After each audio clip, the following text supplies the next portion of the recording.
the ban on social media platforms. Take a look at those visuals coming in from the parliament, where the security forces are still trying to hold off the protesters. Tear gas shells being fired at the protesters who have breached the government building. The Nepal parliament has been set on fire is what we are learning now. So that is, the chaos. That's really the heights of the kind of unrest. This is really the climax of this unrest that we're seeing currently, at least for today.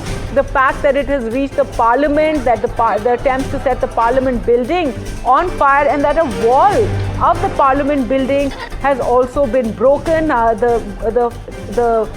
In fact, Nepal parliament has been set on fire, and the Prime Minister's private residence also set on fire. So that is how out of control the situation has spiraled in Nepal, in Kathmandu, with the anger and the protesters. The Prime Minister had earlier said that the vested interests were also taking advantage of this unrest, of this violence and protest. That may be, however, the situation has clearly got out of hand, given that the parliament has been breached, that the protesters are inside parliament, and the parliament set on fire, that the Prime Minister's private residence has also been set on fire. That is what NDTV reporters are bringing us from the ground, that the parliament has been set on fire. Protesters are on the terrace of the building as well. Today is day 2 of the protests and chaos in Nepal. Yesterday we saw this massive march taking place in the streets of Nepal,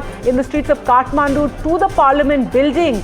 And there too we saw violence then breaking out, and 19 people lost their lives. Today is the day 2, and a lot of anger, especially over claims that school children who were in their school uniform were killed. This is what a lot of the protesters are claiming. NDTV cannot verify that.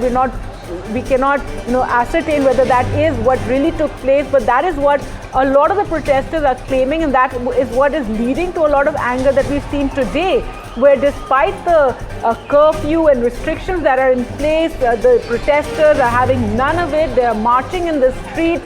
Initially, there was massive police presence and bandobast around the parliament building.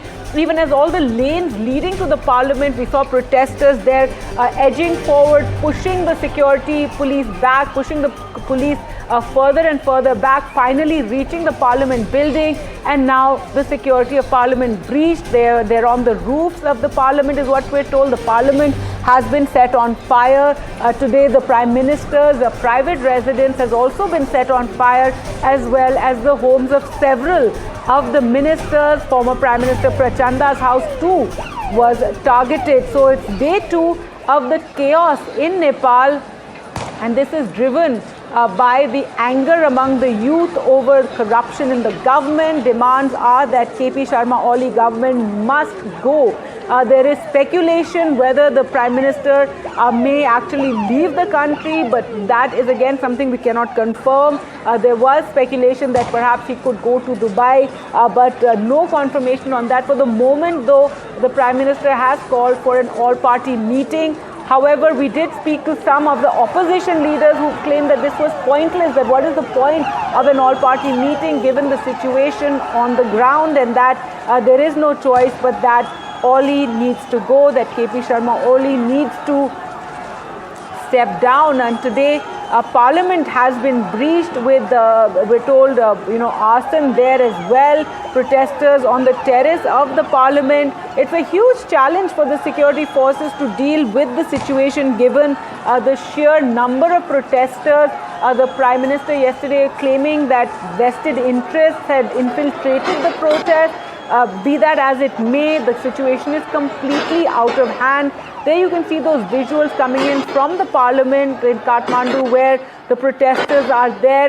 Tear gas shells are being fired. We hope it's rubber bullets that are being fired at the protesters.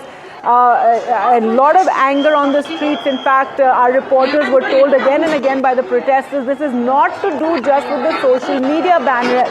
Yesterday, it was portrayed in a lot of the media that the youth of Nepal were marching against the ban on at least 20 social media websites and apps.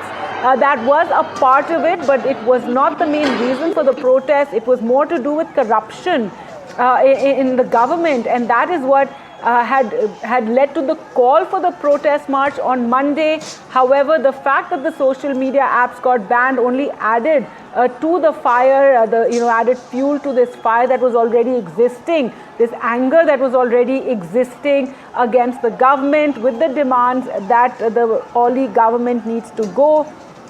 That is the demand of the Gen Z, and there has been sloganeering as well as arson is taking place. The Kathmandu International Airport has been partially closed, we're told. The parliament has been breached. So very, very challenging situation, that just putting it mildly, really, given the kind of scenes that we're witnessing. Nepal on fire in a sense, with chaos really just spiraling there, violence spiraling. There you can see the various scenes from today. The president's house was stormed by a handful of protesters who vandalized the house. The prime minister's private home was set on fire. You can see that smoke emanating. It was vandalized. The energy minister's home was also set ablaze. The parliament has been breached, and attempts to set fire to parliament as well. A wall of the parliament, we're told, has been broken. The Hilton Hotel in Kathmandu, attempts made to set it on fire as well. In all the streets, despite all the restrictions and curfew that is in place, you see protesters marching in the streets, tires set on fire there, demands that Oli must go, sloganeering, KP Chor, Desh Chhod KP Oli, as he's called. So massive protests today in Nepal. It is day 2 of this unrest that we are seeing, and in multiple parts of the capital, these protests and violence taking place, arson taking place, with the Prime Minister's private home being vandalized and set on fire. The President of Nepal, his home also being stormed by the protesters. There's a lot of anger over what took place yesterday, when there was firing when there were clashes yesterday, and 19 people lost their lives. 300 people were injured in the protests and clashes that took place yesterday. In fact, yesterday the leadership of this Gen Z protest, though they say there is no leadership, but it was being shared on social media that the youth were being asked to retreat, and saying that some other forces have taken over the protest. And this is something that was also said by the Prime Minister Oli, who said that vested interest groups are taking over the protest and aggravating the situation. But as we said, be that as it may, the situation has got completely out of hand. Just take a look, more and more houses being set on fire.